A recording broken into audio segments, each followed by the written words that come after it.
got a few more things that we would like to speak with Larry about. And while we were on break, Larry was telling me a story about something that happened when he was working with the railroad.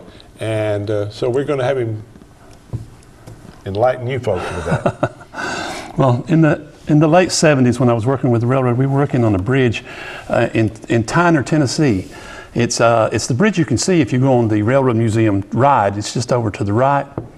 And we were putting some new support beams on it and some support planks, and we were drilling holes through the pylons with these very large drills and these very large drill bits. So we had to have a massive diesel generator.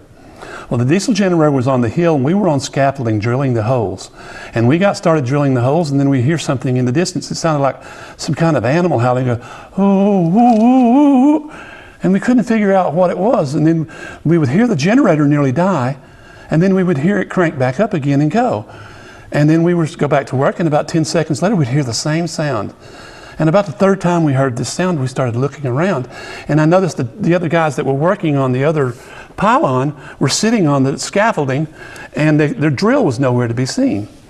Turns out what was happening was their drill had decided to short out. Mm-hmm. And it was shooting electricity to them, through the metal body of the drill. Back then, they were all metal body drills. Right.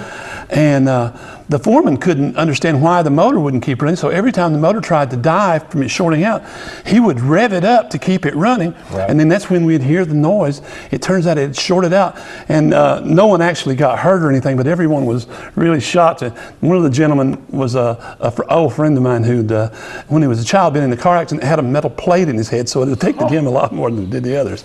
Oh. But since no one was hurt, it turned out to be funny. If it's someone who gotten hurt, it would be not funny, but the foreman kept revving the motor up every time he thought it was going to die, and that would just shoot more electricity to the drills. Oh man, I tell you, Larry, I'm curious about how long does a railroad, the tracks last with the wood and everything? What, 3 or 4 years? It depends. They used to use creosote on them. Right. Now, creosote's been banned, but I have seen railroad ties that they used to put the little nails with the years on them on there. Uh-huh. I've seen some that were 100 years old.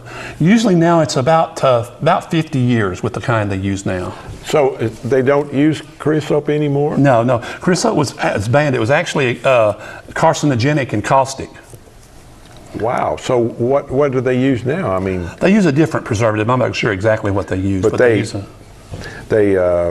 guess the railroad spends a lot of money on those. They do, and some of them, and some of the newer ones, and some of the newer railroads, they're using rubber. They're actually using a kind of polymer to make the ties out of.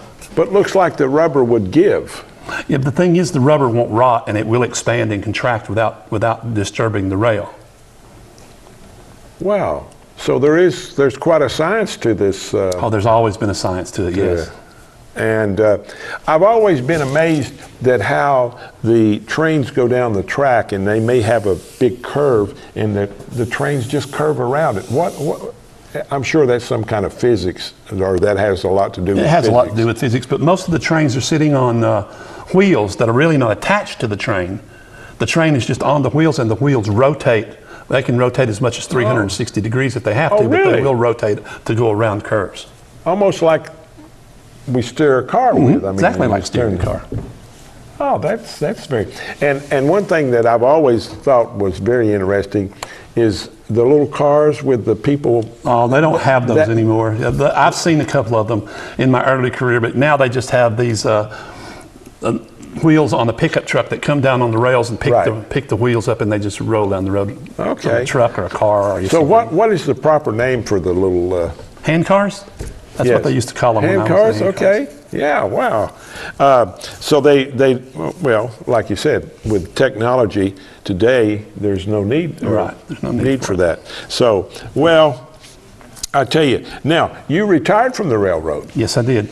And I've heard that they have a very, very, very good retirement. It is good. It's a little better than average, and I've been very grateful that it is. It allowed me to retire at 65 instead of waiting longer. So I do enjoy that.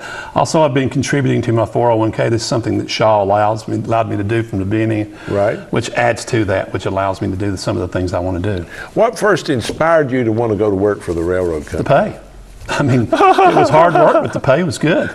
Well, it's hard to argue with pay, isn't it? You know, well, and I understand that in addition to working at the railroad, you and your wife have done quite a bit of traveling. Not as much as we'd like, but we've done a good bit. We've been, we've covered a lot of states, and since I'm a photography nut, we go a lot of places, national parks and things. I've been to San Francisco, San Diego, Arizona, Utah, Canada. Wow. I just now. What about New York? Have you ever been to Niagara? I've been to Niagara, Buffalo, New York, and my daughter was stationed in Syracuse when she was in the Navy. So we would go visit her. Now, is she still in the Navy? No, she's not in the Navy anymore. She was working in the code department there, but when she decided to leave, the NSA decided to hire her as an employee, so she works for the NSA. Now, also you mentioned, I think, something about the fact that you had been to Canada. Oh yeah, been to Canada. We took a couple of days just to drive up through,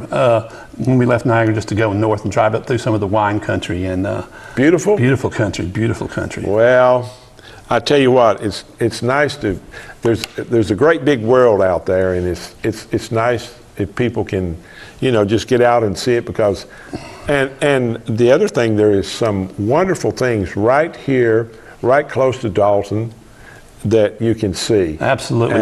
Take advantage of Tallulah Gorge and some of the waterfalls that Georgia has. They're just amazing. Well, it's just wonderful. Hey, we want to thank you, Larry, very much for coming by, and thank you for all your information. And this is Don Bones Boring saying we will see you soon. Thank you.